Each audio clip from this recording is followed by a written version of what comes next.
সুন্নাত যার মধ্যে নাই, চেহারায়, সুরতে, ঘরে বাইরে, চলনে বলনে রাসূলুল্লাহ সাল্লাল্লাহু আলাইহি সাল্লামের অনুসরণ আনুগত্য যার মধ্যে নাই, সে নবী প্রেমিক এই দাবি মিথ্যুক, ভণ্ড, প্রতারক ছাড়ার কিছু না।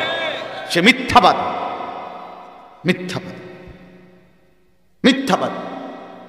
যার চেহারায় দাড়ি নাই, সে যদি কাবা শরীফের ছাদে দাঁড়াইও বলে, সে যদি মসজিদে নববীর সবুজ গম্বুজের উপরে দাঁড়াইও বলে আমি রাসূলকে ভালোবাসি, এটা মিথ্যাবাদী ছাড়ার কিচ্ছু না। মিথ্যুক, মিথ্যুক। ভালোবাসলে দাড়ি কাটতে পারেন, সোজা হিসাব, তার সাত কথা।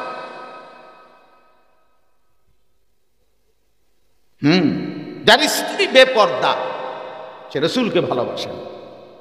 যার ঘরে 20 বছর ধরে রঙিন টেলিভিশন চলে, নাচ গান চলে, সিনেমা নর্তকী নাচে, তার বউ বাচ্চা টেলিভিশন দেখে, এই মানুষটা এবং এই ঘরের কেহই আল্লাহ রাসূলকে ভালোবাসে না। এরা মিথ্যাবাদী, এরা মিথ্যাবাদী। জিলাপি যদি তারা কারখানা দেয় এর ভিতরে, বলে না আমরা জিলাপি শুধু মানুষের খাবাই না, আমরা নিজস্ব কারখানা, তারপরেও সে জিলাপি প্রেমিক হইতে পারে, রাসূল প্রেমিক হইতে পারে, বিরিয়ানি প্রেমিক হইতে পারে, খিচুড়ি প্রেমিক হইতে পারে, রাসূল প্রেমিক হবে। গত 4 দিন আমিও বাসায় ছিলাম, সেই শুক্রবার থেকে আমরাও বাসায় সামান্য কিছু টুকটাক বের হইছি। আমারও 4টা সন্তান, আমার বিবি সহ আমরাও ভাষায় সময় দিছি, কিন্তু টেলিভিশন দেখাইতে হয় না, এমনিতেই বাচ্চা কাচ্চা নিয়ে আনন্দে ছিলাম, কোনো অসুবিধা হয় না। আমাদেরও সন্তান আছে, আমাদের সন্তানও আলহামদুলিল্লাহ বড় হচ্ছে, হেসে খেলেই বড় হইতেছে, বাবা মার আদরেই বড় হইতেছে। তার জন্য টেলিভিশন দেখাইতে হয় না, তার জন্য মোবাইল দেখাইতে হয় নাই, তার জন্য গেমস খেলাইতে হয় নাই, নাটক সিনেমা দেখাইতে হয় না। আমগো বাচ্চাও বাতে খায়, চিরা চাবায় না। হ্যাঁ হ্যাঁ, অতএব এটা সহজ কথা বাপ, আমাদের জীবনের এটা গুরুত্বপূর্ণ বিষয়। ছেলেরা তোমরা যারাও বলি, তোমরা যারা নামাজ পড়ো না, তোমরা রাসূল প্রেমিক না, তোমরা নবীকে ভালোবাসো না, মিথ্যুক তোমরা। যার জীবনে নামাজ নাই, যে কপালে সেজদা নাই, তার সাথে মুসলমানের কোনো সম্পর্ক নেই, তারে মুসলমান বলে না, তারে মুসলমান বলেন। সোজা কথা। তুমি ভোটার আইডি কার্ডের দোনো পিঠেও যদি লেখো তুমি মুসলমান, হ্যাঁ না দোস্ত, ভোটার আইডি কার্ড হাসরের ময়দানে নিত না। ভোটার আইডি কার্ড লাগবে না হাসরের ময়দানে, ফেরেশতার কাছে নিজস্ব রেডি করা আমলনামা আছে, ভোটার আইডি কার্ড লাগবে না, জন্ম নিবন্ধন সনদও লাগবে না। যার কপালে সেজদা নাই সে আল্লাহকেও ভালোবাসে না, রাসূলকেও ভালোবাসে না। আখিরি নবী সাল্লাল্লাহু আলাইহি সাল্লাম জীবনের শেষ উম্মতের জন্য শেষ সবক দিছিলেন নামাজ, as-সালাত। হযরত আয়েশা রাদিয়াল্লাহু তাআলা আনহাকে নবী বলছিলেন, আয়েশা, জিবরাইল এবং আজরাইল দুইজন ফেরেশতা আমার সামনে দাঁড়ানো, এই মুহূর্তে আমার জান কবজ করবে। আয়েশা, আমি আমার মালিকের কাছে যাচ্ছি। আয়েশা, তোমার বুকে মাথা রেখে আমি শেষ কথা আমার উম্মতের জন্য বলে গেলাম, তারা যেন নামাজ ঠিক রাখে, as-সালাত। আমার উম্মতকে বইল, আয়েশা আমি যাচ্ছি, আমার উম্মতকে বইল নামাজ ঠিক রাখে, ওরা যেন নামাজ পড়ে আসে, আমি ওদের জান্নাত বুঝাইয়া দেব। কিন্তু সেজদা দেখাইতে হবে, সেজদা দেখাইতে হবে। এজন্য যার কপালে সেজদা নাই সে রাসূল নামের আল্লাহর নবীর আশিক কিংবা প্রেমিক হতেই পারে, হতেই পারে, কোনো সুযোগ নেই। এজন্য দোস্ত আমার, বন্ধু আমার, এটা ফিকিরের ব্যাপার, এটা মহব্বতের ব্যাপার, আন্তরিকতার ব্যাপার, বাস্তবতার ব্যাপার, অনুভূতির ব্যাপার। তাইলে আমাদের জীবনের এই দুইটা অংশ, একটা বললাম তাওহীদ, আরেকটা বললাম রিসালাত। তাওহীদ মানে আমার জীবনের সবকিছু কার থেকে হয় বলেন না, কার থেকে হয়? 2 নাম্বার রিসালাত। আমার জীবনের সবকিছু করতে হবে রাসূলুল্লাহ সাল্লাল্লাহু আলাইহি সাল্লামের অনুসরণ। সবকিছু আমার জীবনের অনুসরণযোগ্য। আমার হাসি, কান্না, চলা ফেরা, লেবাস, পোশাক, আচরণ, চুল, দাড়ি, কাপড় চোপড়, উঠা বসা, ঘর পরিবার, স্ত্রী সন্তানের জিন্দিগি, আয়, ব্যবসা, রোজগার, উপার্জন রাসূলুল্লাহ সাল্লাল্লাহু আলাইহি সাল্লামের তরিকা। নবী সাল্লাল্লাহু আলাইহি সাল্লাম বলেছেন, মান আকালা তাইয়িবান ওয়া আমিলা ফি সুন্নাতিন ওয়া আমিনান নাস বাওয়াইকাহু দাখালাল জান্নাহ। 3টা আমল নবী বলছে, যে খায় হালাল, যে আমল করে সুন্নত মোতাবেক, যে মানুষকে কষ্ট দেয় না, রাসূল বলে সে জান্নাতে প্রবেশ করলো, সে জান্নাতে ঢুকে গেল। এই তাহলে 2 নম্বরে কি বললেন? যে আমল করে সুন্নত মোতাবেক। রাসূলুল্লাহ সাল্লাল্লাহু আলাইহি সাল্লামের 23 বছরের মেহনত আপনি শুধু এই জিলাফি দিয়া আদায় করে দিলেন। তায়েফের রক্তের বিনিময় জিলাফি, তায়েফের রক্তের বিনিময় বিরানি, তায়েফের রক্তের বিনিময় খিচুড়ি, এতটুকু ঢাকঢোল, গান বাদ্য, তো এটা এমনি বিবেকে কি বলে? একটার ইনসাফের সাথে যদি কেউ ভাবে, একটার যদি সামান্য বিবেক যদি কারো থাকে, এক বিন্দু, সেও তো বলবে না আরে কি রে কম। আমার নবী সাল্লাল্লাহু আলাইহি সাল্লাম 23 বছর এত কষ্ট করলেন। 3 মাস খোদার কসম, হাদিসে আছে আম্মা জান আয়েশা রাদিয়াল্লাহু তাআলা আনহা বলেন, 3টা চাঁদ উঠছে, 3টা চাঁদ ডুবছে।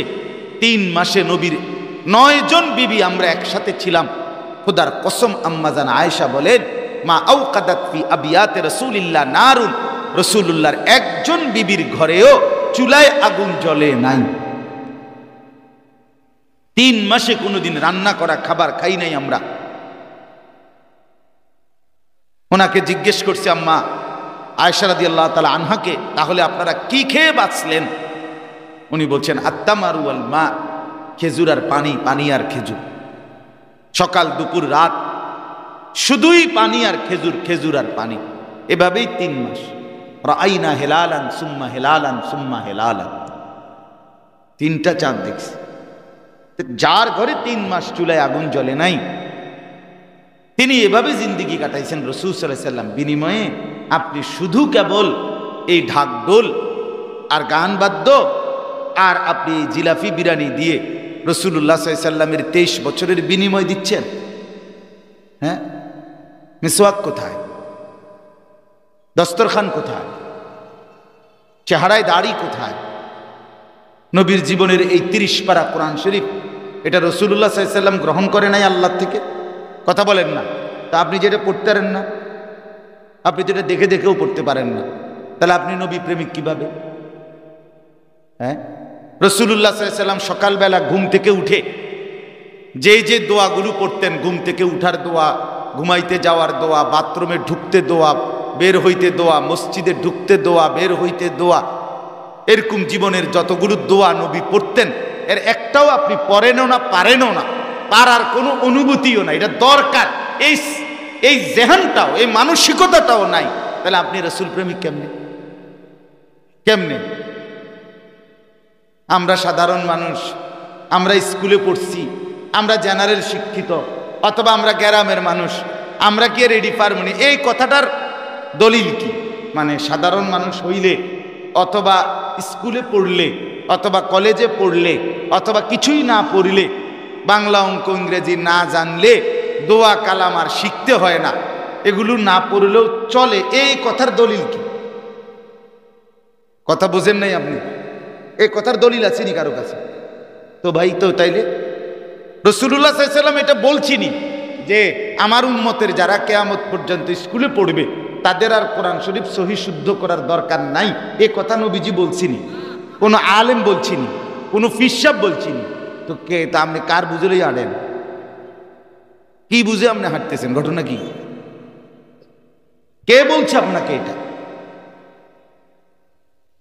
আলেম না হইলে আর কোনো দোয়া পড়তে হয় না। এটা আপনারে বলছি কে? আপনি যে দুনিয়া ভোগ করা কোনোটাই বাদ দিলেন না। বাপ আমার, জিন্দিগির কদর করেন। ঘুরে ফিরে একই কথা, খামখেয়ালি মনে করেন। আমি প্রত্যেক দিন বলি এ কথা, যে শেষে গিয়ে উঠটা যাওয়ার সময় আপনি কইলেন, হা কথাটি তো বালাই কইছে, কয় তো বলার লাগে, বুঝি তো আমরা লেগেই তো কয়, কিন্তু পারি তো না। এই সমস্ত সিহন কথা, এসব ফাটনা কথা, হ্যাঁ পণ্ডিতি কথা বললে আপনি মানুষের না কইলেন, ফেরেশতার কাছে এটা বললে চলবে তো? হাসরের মাঠে বললে চলবে তো আপনার? তাইলে এ কথা বলে লাভ কি? এ কথা বলে লাভ কি? পারিত না কি আবার? বুঝি তো কিন্তু পারিত না কোনো কথা। মুমিনকে পারতেই হবে, জান্নাতে যেতে হলে পারতেই হবে, জাহান্নাম থেকে বাঁচতে হলে চেষ্টা করতেই হবে। মুমিন পারবে। মুমিনের জন্য হতাশা কুফরি, এটা জানেন? কোন ইমানদারের জন্য হতাশা কুফরি। হতাশা মানে আর হইতো না, আর সম্ভব না, এই কথা বলা, মনে করা, হৃদয়ে জায়গা দেওয়া কুফরি। সে মুমিন না। মুমিন হতাশ হয় না, মুমিন হতাশ হয়। ইন্নাহু লা ইয়াইআসু মির রাউহিল্লাহ ইল্লাল কওমুল কাফিরুন। আল্লাহ বলে, নিশ্চয়ই আল্লাহর রহমত থেকে নিরাশ হয় কেবল তারা, কাফের সম্প্রদায় যারা। তাহলে মুমিনের জন্য হতাশ, এটার অনুমতি আছে? আর আমার বয়স নাই, আর হায়াত নাই, আর এখন আর সুযোগ নাই, এখন আর ওই রকম আর উপায় নাই, এ কথা বলা মানে তো হতাশা। এই হতাশার কোনো অনুমতি মুমিনের জন্য নাই। আল্লাহ তাআলা আমাদেরকে বুঝার তৌফিক দান করেন। 3 নাম্বার বলতেছিলাম, যেটার জন্য আমি পড়ছিলাম, সেটা হলো আখিরাত। আল্লাহ তাআলা আমাদেরকে সেই আদম আলাইহিস সালাম থেকে নিয়ে আমাদের নবী সাল্লাল্লাহু আলাইহি সাল্লাম পর্যন্ত প্রত্যেকটা নবী এবং রাসূলের মাধ্যমে এক কথাই বুঝাইতে চাইছেন, বান্দা এখানেই শেষ না। কথা এটাই, এখানেই শেষ না। এই হাসি শেষ হাসি না, এই কান্না শেষ কান্না না, এই আনন্দ শেষ আনন্দ না। এখানে যে চরম দুঃখে আছে তার এই দুঃখ শেষ না। এখানে যে চরম আনন্দে আছে এটাও শেষ না।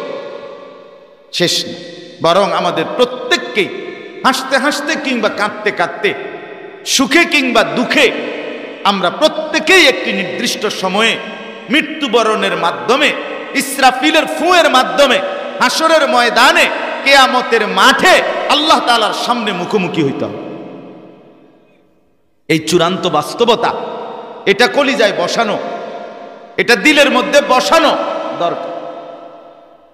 আমার যুবক ভাই, তোমার এখনই দরকার। তুমি মনে করো না এখনো বয়স অনেক বাকি আছে, না বন্ধু, বয়স বাকি নাই। প্রতিদিন খোদার জমিনে জওয়ান বুড়ো, ছোট বড়, নারী পুরুষ প্রত্যেক দিনই মৃত্যুবরণ করে কি না বলেন? যুবক মানুষের মৃত্যু হয়। কাজেই আমাদের প্রত্যেকেরই এখনই সময়। আমাদেরকে এটা অস্বীকার করার কোনো সুযোগ নাই, আড়াল করার কোনো সুযোগ নেই। আমাদেরকে আল্লাহর সামনে মুখোমুখি হতেই হবে, হাসরের ময়দানে দাঁড়াইতেই হবে। আখিরাত, কোরআনুল কারীমের মধ্যে, পুরাটা কোরআনে আল্লাহ তাআলা বারবার এই কথাটা বুঝাইছে। এই কিয়ামতের দৃশ্যটাকে, কিয়ামতের মাঠকে, কিয়ামতের দিনকে আল্লাহ কত শব্দে যে বলছে, কতভাবে বলছে। কোথাও বলছে আল হাক্কা, কোথাও বলছে আল কারিআ, কোথাও বলছে ইদা ওয়াকাতিল ওয়াকিআ, কোথাও বলছে ইন্না জালজালাতাস সাআ, কোথাও বলছে লা উকসিমু বিয়াউমিল কিয়ামা। এইভাবে বারবার আল্লাহ তাআলা বলছে, বান্দা বিশ্বাস করো, এই পৃথিবী পুরাটা আমি সাজিয়েছি, আমি এটা রাখবো না, এটা বানাইছিও আমি, ভাঙবো আমি। ইন্না জাআলনা মা আলাল আরদি জিনাতাল লাহা লিনাবলুয়াহুম আইয়ুহুম আহসানু আমালা। এই যে সূরা কাহফের আয়াত, আল্লাহ বলেন এই গোটা জমিন আমি আল্লাহ তোমাদের জন্য সাজিয়েছি। কেন সাজিয়েছি? পরীক্ষা নেওয়ার জন্য। লিনাবলুয়াহুম, পরীক্ষা নেওয়ার জন্য। পরীক্ষা, কে কে আমল করে সুন্দর, এই পরীক্ষা নেওয়ার জন্য এই পৃথিবী, এই আসমান, উপরে জমিন, চন্দ্র, সূর্য, গ্রহ, নক্ষত্র, আলো, বাতাস, রোদ, বৃষ্টি, হাসি, কান্না, আনন্দ, বেদনা, স্ত্রী, সন্তান, ঘর, পরিবার, বাজার, ব্যবসা, লেনদেন, দাড়ি, বাড়ি, দালান, বিল্ডিং, এই সব কিছু আমি আল্লাহ আমি ব্যবস্থাপনা করেছি। এই সবটা আমি সাজিয়ে তোমাদেরকে পরীক্ষা করছি। কি করছি বলেন? বলো ছেলেরা, ভাই বলো না, কি করছি? দোস্ত আমার মনে রাখতে হবে, আল্লাহ দুনিয়াটাকেই বানাইছে পরীক্ষার জন্য। এই জন্য পরীক্ষা উঠাইয়া দিলে, পরীক্ষা যদি উঠাইয়া দেয় তাইলে অধপতন নিশ্চিত, কোনো সন্দেহ নেই, কোনো সন্দেহ নেই। কোরআনুল কারিমে এই কথাটা একবার না বারবার আছে। আল্লাহ বলছে আমি পরীক্ষা নিতে চাই, আমি পরীক্ষা নেব, আমি পরীক্ষা নেব, আমি পরীক্ষা নেব। এজন্য পরীক্ষা যদি মাধ্যমিক লেভেল পর্যন্ত, এসএসসি লেভেল পর্যন্ত যদি পরীক্ষা উঠে যায়, তাহলে আগামী 10 বছর পরে, আগামী 20 বছরের পরে মুসলমানের সন্তান আর মুসলমান হিসাবে চেনারও কোনো উপায় থাকবে না। নিজের মতো করে যদি বেড়ে ওঠে, খামখেয়ালি হবে না, হবে না। পরীক্ষা দিতে হবে। দুনিয়া পরীক্ষার জায়গা, দুনিয়া পরীক্ষার জায়গা, দুনিয়া পরীক্ষার জন্যই বানানো হয়েছে। দুনিয়া থেকে পরীক্ষা তুলে দিলে হবে না, পরীক্ষা থাকতে হবে। আল্লাহ তাআলা এটা বলছেন। কোরআনের সাথে সাংঘর্ষিক কোনো কিছু সময় লাগছে হয়তো, কিন্তু টিকে নাই। বোঝেন নাই কথাটা? কোরআনের সাথে সাংঘর্ষিক সবকিছু এক দফায়, হয়তো কোনোটা 10 বছর, কোনোটা 100 বছর পরে হলেও শেষ পর্যন্ত আল্লাহর কোরআনের কথাই জমিনে টিকে আছে, বাকি সব কথা বাদ হইতে বাধ্য হয়েছে। এই পৃথিবীতে এটাই সত্য। এটা এই দল আর এই দল না, এই সরকার আর ওই সরকার না, এটাই সত্য কথা। আল্লাহর কোরআনের সাথে সাংঘর্ষিক যত চিন্তা, যত মতবাদ, যত গবেষণা, যত বুদ্ধি, যত ফিকির, যত চিন্তা শেষ পর্যন্ত ইতিহাসের ডাস্টবিনে নিক্ষিপ্ত হয়েছে, ওটা টিকে নাই।